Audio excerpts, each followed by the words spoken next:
really. People like to disrespect my crew, but the fact is that you know my name and I don't know you. The screenshot from this Facebook comment reads, quote, "This is my second time being drugged at a con. I have been roofied before as well too. Makes you not want to drink at all." And a reply, "I'm sorry you went through this." To whoever had the audacity to slip MDMA into my and my friend's drink at my own room party on Saturday, your mom's a hoe. I'm on medication that reacts to that horrifically, and your mom's a hoe. I guess thanks for not dropping a roofie in, question mark, question mark. I'm just going to stop to digress for a moment here. The purpose of this video is not to ridicule these people. Many, many years ago, I saw the first few minutes of a film called Waiting for Guffman. This was a comedy that won a lot of awards. I watched the first few minutes and then I just stopped it. I said, forget it, I'm not going to watch the rest of this. And I forget if it was on an airplane or what. I don't normally watch fiction unless I'm on an airplane or something like that. And my girlfriend at the time asked me, "Oh, well, why did you not watch the rest of the film?" She knew I had a background in theater. She knew I might be interested in various ways. Like, it won all these awards. Maybe it's a little bit philosophically interesting. And I said to her, fundamentally, this is a film made by successful Hollywood actors, successful, screenwriters and directors, ridiculing unsuccessful actors. I mean, in Hollywood and in American culture generally, everyone pisses on these people. Everyone looks down on these people who do community theater. And it's really not appropriate. So, one of the characters is a, pretty young girl who works at a Dairy Queen and dreams of being an actress. Why would you want to ridicule that character? I know it's a fictional character, but in some ways it's not. There were a lot of good-looking young women who have a job working at Dairy Queen or McDonald's and wish they could do something better in life. And it's made worse when the actress playing that part, it was Parker Posey, is really actually a successful actress. And the whole film is made up of those kinds of contrasts. Successful actors pretending to be unsuccessful actors, and then ridiculing and reviling those people as nerds and dorks and what have you. I'm not into that. I don't do that. I actually don't look down my nose at those people in this way. And the point of this video is not to ridicule these people in this way. But as you're going to see as the video goes on, it's to contrast some of the claims made about this hobby and made about the meaning of life with the self-evident reality about what this hobby means, and ultimately what I want to talk about, what it means to be an adult, what it means to be a grown-up in 2019. So this is the con in question. Quote, "The hookup culture for Colossalcon is crazy."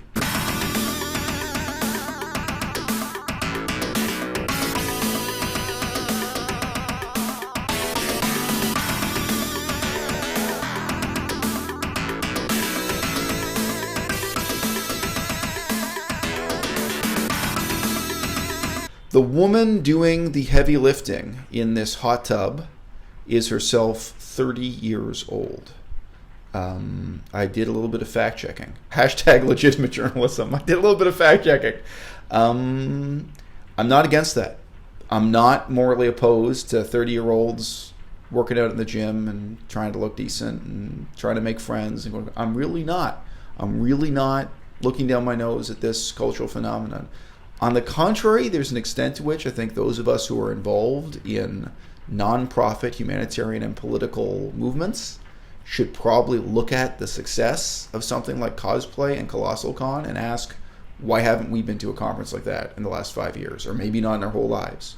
Why is it I've never been to an event with 100, 200, 500 vegans where they lift each other up and throw each other in a hot tub and do all this stuff? Don't we have more to celebrate? Don't we have more meaningful common ground? Don't we have more reason to come together?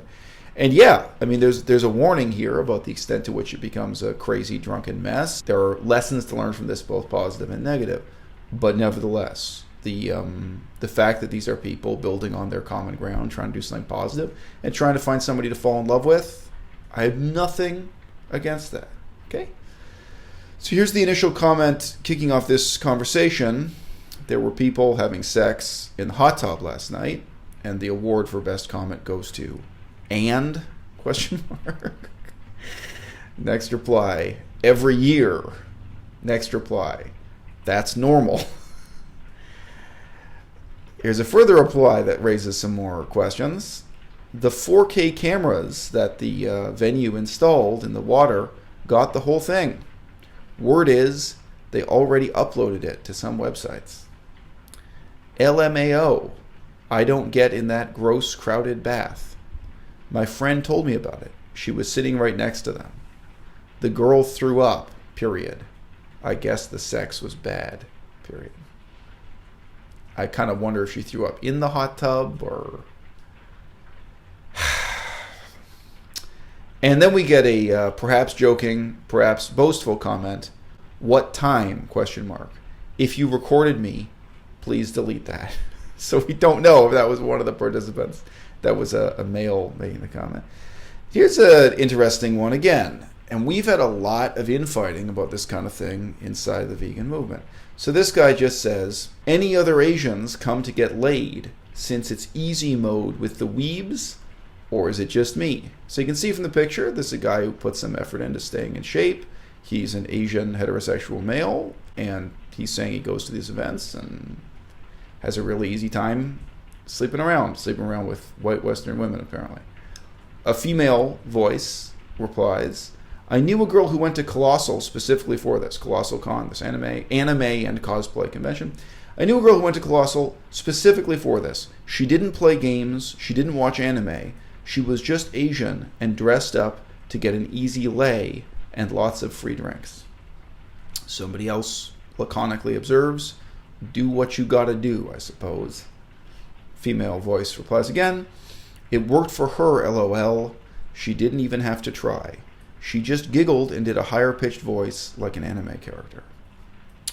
I don't know if you can say that you don't have to try if you're putting on an elaborate costume and an elaborate act to get laid.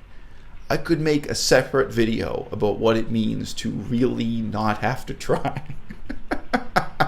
The minimum amount of effort we're talking about here goes much, much lower than that. One white female responded by insulting this guy, saying, looking like that, question mark, good luck, LMAO. And he replies by giving her a shirtless selfie and says, girl, what's up with you? So, no shame in his game. I had a series of messages, long messages sent to me by this person on YouTube. Moon Dream of A. This person basically objects to my stating, simply and bluntly, that when you're talking about grown adults who are involved in anime, you're talking about people who are motivated by sexuality, motivated by vanity, motivated by wanting to seem beautiful, be perceived to be beautiful, and meet other people with that common interest and get into bed with them, just like a lot of other hobbies. Tennis. Okay, some people go to tennis events just to play tennis. There will be a lot of men going to a tennis event trying to find a woman who also plays tennis, who will be their tennis girlfriend, and there will be gay men looking for members of the same sex who could be their tennis boyfriend, and so on. So to some extent, a tennis conference is about tennis, and to some extent, it's about those other things, even something as anodyne as tennis. We're given the excuse that cosplay is an art, craft, and or hobby. You can say anything is, quote, in essence, a kink, close quote, but that's not right. It's choosing to strip a subject of its most important values that make up its identity in favor of an agenda or an idea. That being said, maybe your opinion is just that. So she talks about the extent to which, from her perspective,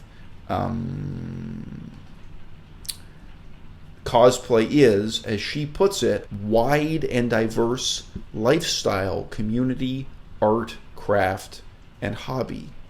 And I responded to that by saying, quote, such a wide and diverse lifestyle. Look, I don't know if you're 25 or 45, but you've led a very narrow, very monotonous life if you think that playing dress up is wide and diverse. I say this as someone who just hauled my luggage to a small town in the middle of the mountains of Taiwan, having previously lived in Cambodia, Laos, Thailand, Yunnan, and, most challenging of all, Saskatchewan. If you're trying to learn Korean Ojibwe, Saskatchewan is challenging. And having studied the languages, history, and politics in all of those places, including Korean, Ojibwe, and Sask, by the way, with all that having been said, I'm sure I'm ruining my life by not just putting up insincere videos praising this vain, self-indulgent hobby as the most brilliant and creative thing ever, like everyone else on the internet, in pursuit of microfame and the remote possibility of positive attention from the opposite sex.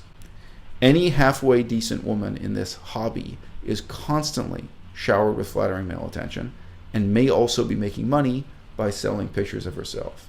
You could see that even within this same Facebook group of people attending the conference. Just mentioned, people are saying, donate $10 on Patreon, they'll send you a set of photos. This is a big part of it. Also, I noticed they'd have questions like, who at the conference had the best ass? Who had the most appealing bum? And my surprise was people were sending pictures of themselves. So women were sending pictures of their own bum in a bathing suit or in underwear or what have you. I thought people might nominate one another, but no. And by the way, I'm not hating. I mean, there are people who are not so attractive, but nevertheless, they work with the little bit of common ground they have. If you're someone who's a huge fan of Metroid, and you find that other person at this conference who's really into Metroid, I understand. We both know that's a massive incentive, even if you don't think of this kind of vanity and highly specialized softcore pornography as a quote-unquote kink. Even in communist China, the whole cosplay thing has all of these features, and they even sell sets of professionally taken photos of females in these costumes, etc., despite the very high level of censorship and control in communist China. One of my Chinese teachers in China, her brother was basically a professional in cosplay, and most of the money, he was professional as a photographer. Of course, he did other stuff too, but his money came from 90% nude photos, not quite nude photos, of women doing cosplay. And he also organized events and conferences, so she told me about that. And she herself, my teacher, she was, to a lesser extent, interested in cosplay. I had one day where I walked to class, and it was a bit surreal and jarring. I was just walking down the street in Kunming, China, and there was a cop, but the cop uniform wasn't tailored quite right. The skirt was a little too short in the shoulders and the bust. It was like, that's a police uniform, but everything about it is just a little bit off. And as I continued walking, I started seeing other people with slightly surreal outfits. There was, in fact, an anime conference right on the corner, not even around the corner from my school, right across the street from my school. So I was actually walking through a parking lot full of people in costumes, and I didn't even realize it. So the sexy cop was not a sexy cop. It was someone who put a lot of time and effort into trying to look like a sexy cop to go to this event, and probably she's going to spend money buying photographs of other people dressed up as sexy cops from the same... I don't know. The economy of that's a bit baffling to me. Anyway, so even in communist China this exists. Yes, through the magic of social media, there has never been a time when young women were more rewarded with flattering attention and cash and fee simple for dressing up as a sexy cop from an anime series. But maybe we should consider the possibility that these same young women, even you, could instead be interested in police corruption in the real world, etc., and indeed real relationships, real colleagues, etc., in pursuit of positive change. The real world is an acquired taste, and that's part of what makes escapism such a dangerous game. I mean, really, people like to disrespect my crew, but the fact is that you know my name and I don't know you.